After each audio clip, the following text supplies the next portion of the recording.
Hola, ¿qué tal? Sean bienvenidos a esta segunda unidad de la materia de modelos financieros.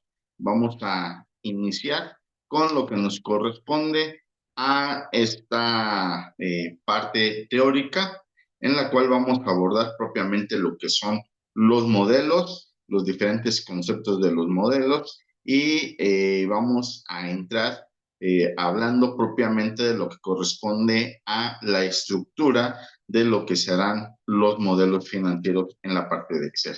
Bueno, antes que nada, vamos a entender que un modelo se puede definir como una abstracción de la realidad, es decir, un modelo lo vamos a poder presentar, vamos a poder extrapolar una realidad y tenemos varias formas de representar los modelos. Por un lado, tenemos la forma física, que es una representación propiamente de una situación y podemos recurrir, por ejemplo, a diversos materiales, como por ejemplo presentar a través de una maqueta, una representación gráfica de una estructura, de un edificio, de una casa o de un vehículo, por ejemplo.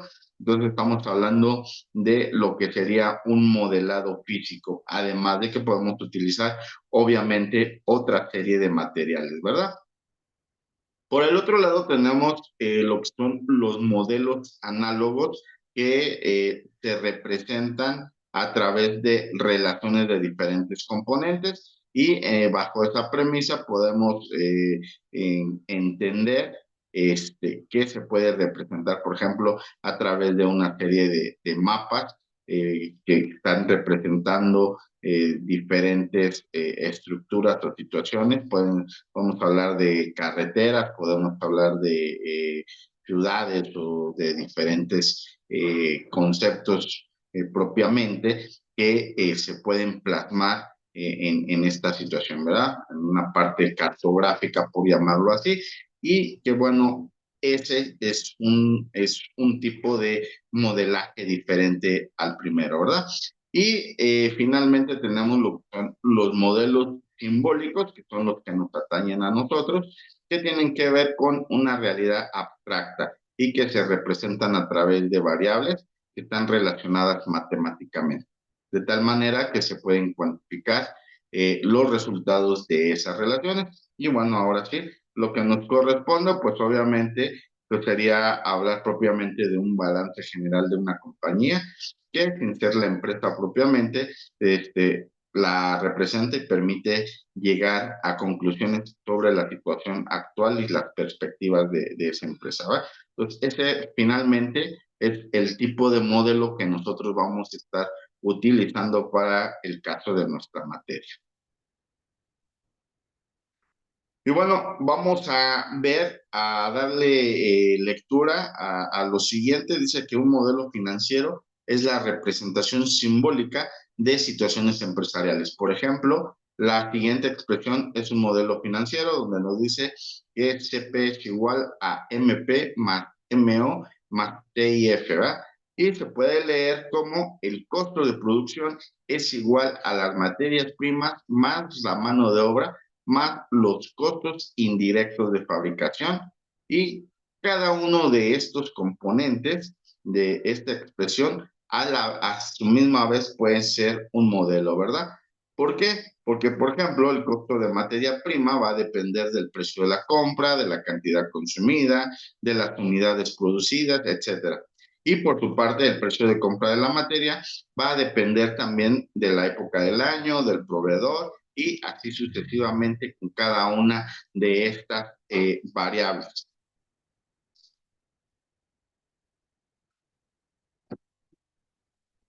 Bueno, utilizando este modelaje es posible descubrir y establecer la serie de relaciones que se van a presentar en una situación y por lo tanto es posible estudiar el funcionamiento.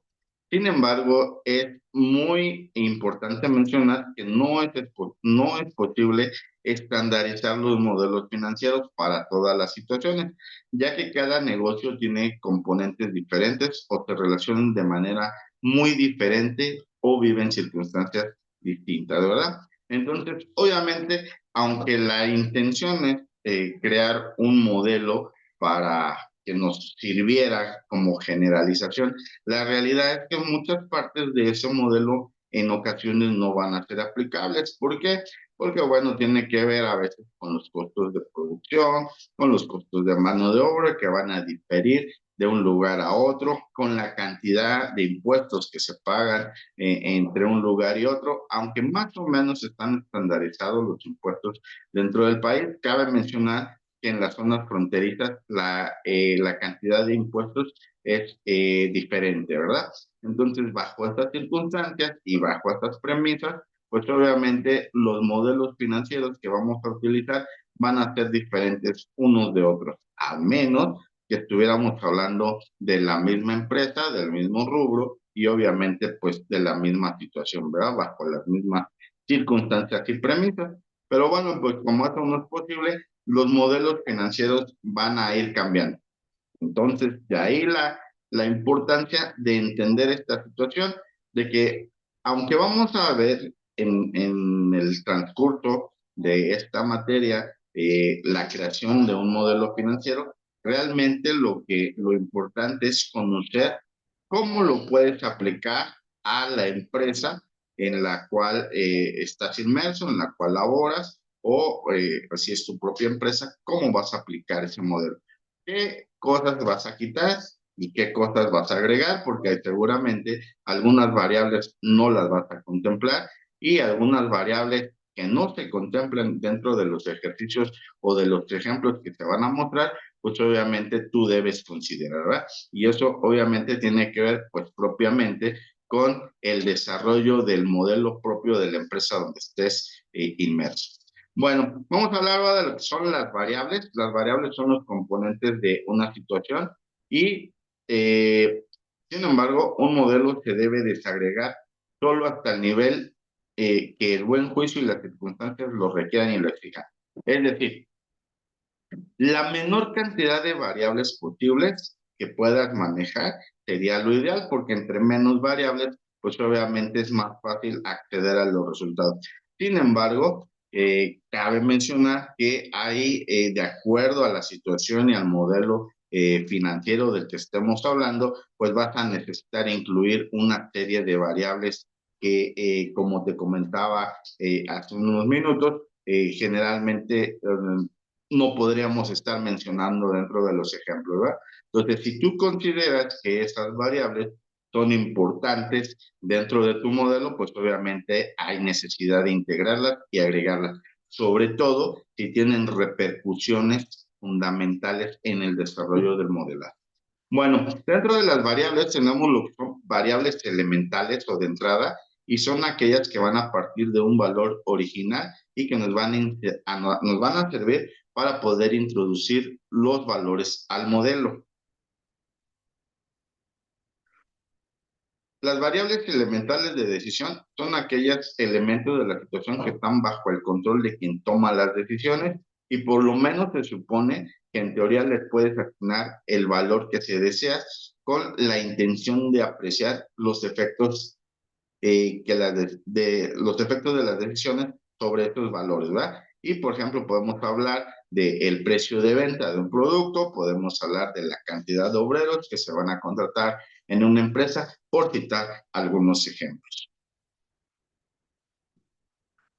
Tenemos las variables elementales de ambiente. Son elementos que se crean fuera del modelo y por tanto no están bajo el control de quienes toman las decisiones, pero es necesario incluirlos en el análisis con el fin de entender el efecto del entorno para el futuro de la situación modelada. Por ejemplo, estamos hablando de algunas restricciones como el salario mínimo, que es el salario que está obligado como mínimo a pagar la empresa. Por el otro lado, la tasa de inflación, que es la situación en la cual se va devaluando el dinero, los ingresos que van ingresando a la empresa y que es necesario, obviamente, considerarlo sobre todo en la situación cuando hay pagos con otras divisas, ¿verdad? Entonces es muy importante tomar esos valores exógenos que de alguna manera tienen que ver con el resultado final y que no están propiamente en nuestra posibilidad de modificarlos. Bueno, tenemos también lo que son las variables intermedias o de proceso y son las que se calculan en el modelo a través de operaciones con las variables elementales. Y aunque nos sirven para analizar los resultados intermedios, no son propiamente el objetivo que buscamos dentro del modelo, ¿verdad? Por ejemplo, el valor de las ventas, que es la multiplicación de la cantidad por el precio, o el gasto financiero, que depende del saldo de la deuda y de la tasa de interés. Ambas finalmente hacen parte de lo que es el estado de resultados, que en un punto dado, pues sería lo que estaríamos buscando, ¿no? El estado de resultados. Y bueno, las variables de resultado de salida, que son las que nos ofrecen el valor final del modelo sobre el que se hace el análisis. Es decir, son las variables dependientes del modelo. Por ejemplo, la rentabilidad de un activo, el EVA, etcétera, etcétera. Y bueno, vamos a abordar ahora lo que son la clasificación de los modelos financieros. Es importante conocer las diferentes clases de modelos financieros que existen. Hay que tener en cuenta que no se debe uno encasillar de manera exclusiva con un modelo, ya que normalmente se van a combinar varios de estos modelos con la situación en la que nosotros estamos trabajando dentro de la empresa, ¿verdad? Y de acuerdo a las necesidades que se tengan para desarrollar propiamente nuestro modelo. Bueno, existe una gran gama de modelos. Está el modelo normativo, está el modelo experimental, está el exploratorio, está el modelo de pronóstico, los modelos operacionales, los modelos de control, los modelos de planeación, los de optimización, los de simulación, los modelos explicativos y los modelos aplicativos. Nos toca leer lo que corresponde a la definición de los modelos determinísticos, que son las variables de entrada del modelo que reciben valores subjetivos de acuerdo con supuestos. Por lo tanto, cada vez que se ejecuta el modelo, se supone que se conocen con certeza el valor que se asigna a la variable. Son modelos que van a facilitar la cuantificación y ejecución, pero que no van a tomar en cuenta la incertidumbre que existe en las decisiones financieras. Y para ejemplificar, podemos hablar de un modelo que para cuantificar los ingresos por exportación, que va a utilizar una tasa de devaluación fija, ¿verdad? Es decir, no estamos hablando en este modelo o no estamos considerando la posibilidad de que esa devaluación pues se va a modificar en el tiempo. Por lo tanto, pues este modelo sería determinístico. Por el otro lado tenemos el modelo probabilístico, en el cual las variables de entrada del modelo van a tomar valores de acuerdo a una distribución de probabilidades y por lo tanto cada vez que se ejecuta el modelo, las variables toman valores al azar, de acuerdo con las probabilidades asignadas a cada expectativa. Son modelos que van a tomar en cuenta la incertidumbre y por lo tanto nos van a arrojar una respuesta única. Por ejemplo, no arrojan una respuesta única, sino que van a arrojar varias respuestas y estas son en función obviamente de las variables. Por ejemplo, un modelo para cuantificar los ingresos por exportación que utilizan tasas de devaluación que tienen diferentes probabilidades de ocurrencia, ¿verdad? Es decir, tomamos en cuenta la probabilidad de que la devaluación se va a ir incrementando en el tiempo y obviamente ese incremento va a generar diferentes resultados en el modelo. Bueno, para el caso de la aplicación del modelo que vamos a utilizar y con la intención de mejorar la efectividad de la construcción de los modelos financieros, vamos a trabajar una metodología definida en la cual vamos a considerar los elementos integrantes del modelo, los datos de entrada, que son toda la serie de variables y parámetros, políticas, supuestos, etcétera, el procesamiento de esos datos, que son las relaciones entre los diferentes componentes, y propiamente la presentación de los resultados, que son las variables de salida. Y bueno, este es el esquema, lo tienen ahí en su libro, en la segunda unidad, tienen esta imagen, ¿verdad? Que hace función a todas las variables y todos los datos que vamos a poner en el proceso de entrada. Después, la parte del proceso, que son las relaciones entre los componentes. Y finalmente, los resultados, que es lo que nosotros vamos a estar buscando en la aplicación de los modelos. Bueno, entrada. En la entrada se debe cuantificar y codificar todas las variables del modelo. Cuando se trabaja con hoja de cálculo, debe reservarse un área para la entrada y es la única parte donde se van a escribir números. En las restantes partes se deben utilizar lo que son las fórmulas con sus diferentes direcciones. El detalle en el área de entrada debe atender a la necesidad y a la suficiencia que se pida al modelo. Y es aquí donde se efectuarán los cambios en los parámetros para los cálculos posteriores. Es decir, vamos a tener dentro de nuestra hoja de cálculo, por así llamarlo, una parte o una hoja de presentación en la cual podemos ahí mismo, de manera visible, generar una parte visual que nos genere la información de salida, ¿verdad? Es decir, tengo toda mi información de entrada y ya sea a un costado o en otra página, dependiendo cómo me acomode, vamos a generar la información de salida. Y de tal manera que mi información sea visible a lo que yo estoy buscando.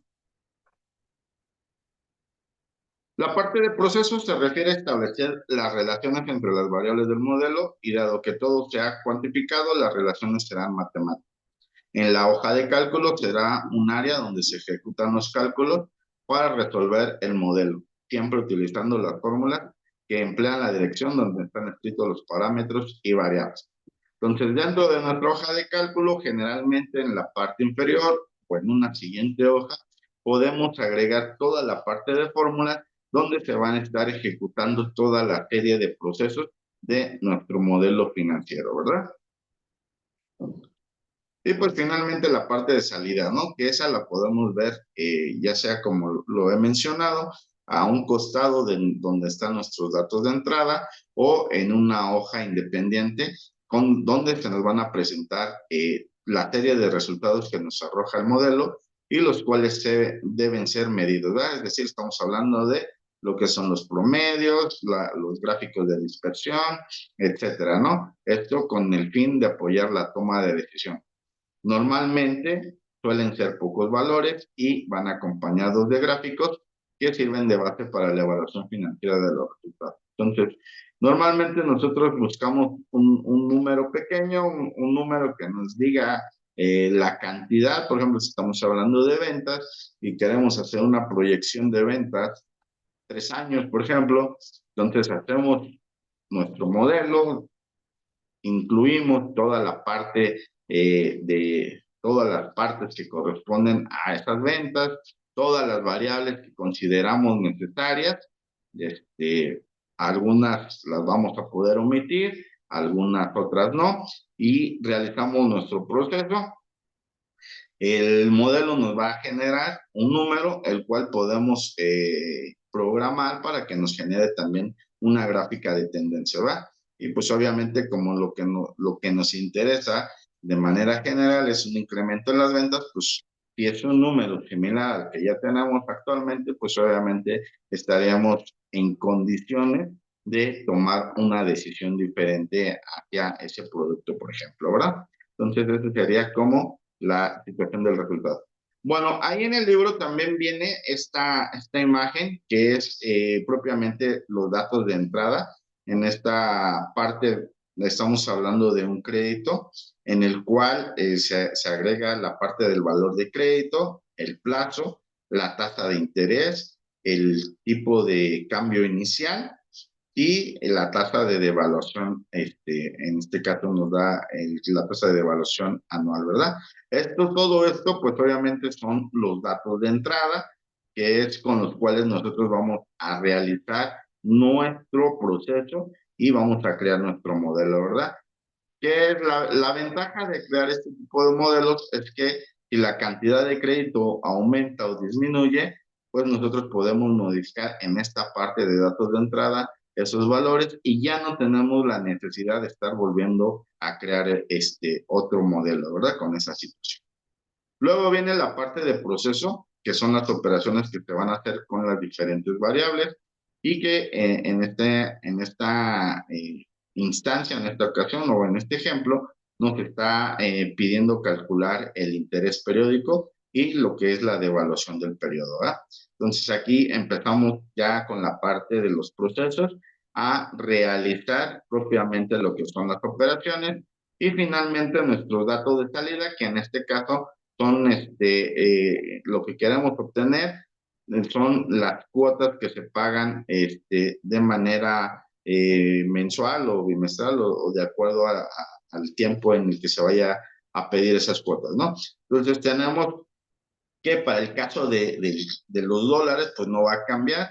Sin embargo, el tipo de cambio, pues como hay una devaluación, sí va a haber un cambio, pues que va a ir incrementándose en el paso del tiempo de acuerdo a la tasa de devaluación.